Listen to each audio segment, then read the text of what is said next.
And now it's time for another winner from Honest Ted's Good Used Cars.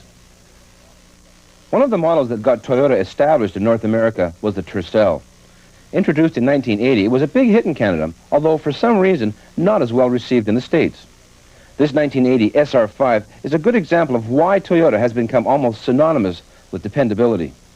This particular car has over 85,000 kilometers on the clock and, according to its owners, has been completely trouble-free. Its 1.5-liter overhead cam four-cylinder, while not exactly a powerhouse, was surprisingly refined for its day and very good on gas. It's not uncommon to get 5.5 liters per 100 kilometers or 50 miles per gallon out of one of these engines, and this is before the days of multi-point fuel injection. The SR5 designation, by the way, really only means that the car has more stuff on it. These alloy wheels, a rear window wiper, and special paint were some of the things that separated an SR5 from the garden variety Tercels. Perhaps the strangest thing about the early models are these bulbous rear taillights, prime victims for smash-and-run parallel parkers. The Tercel's biggest enemy is, unsurprisingly, rust. Japan was just starting to get its act together with rust protection, and the Tercel, although better in this department than, let's say, the Honda Civic, still tended to fall apart after a couple of winters, particularly in eastern Canada. Still, few used cars can match it when it comes to resale value. Not exactly a classic, but definitely worth the time and money. Here's Tony's viewpoint for the week.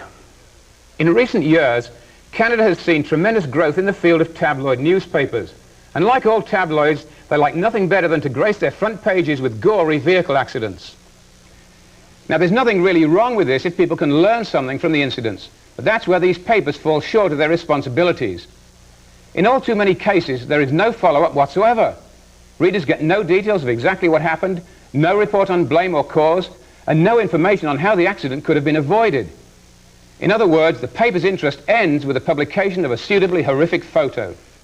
I would like to put it to the publishers of these papers that their readers would be better served by a little more information on how these tragedies happen as details become available. If people have a better idea of just how traffic accidents occur, they'd be much more sensitive to highway safety and more careful to avoid such incidents themselves. Tabloids publishing accident shots in prominent positions should examine their motives for doing so. In many cases, they'd find out that the only reason is pure sensation and a tendency to gloat over other people's misfortunes. Well, that's about it for this week. Next time, I'll be testing Nissan's combination van and wagon, the Axxess. And Tony's going to take a look at Audi's flagship, the new V8. Plus, we'll also take a look at some of the things to consider when driving an RV. Join us then.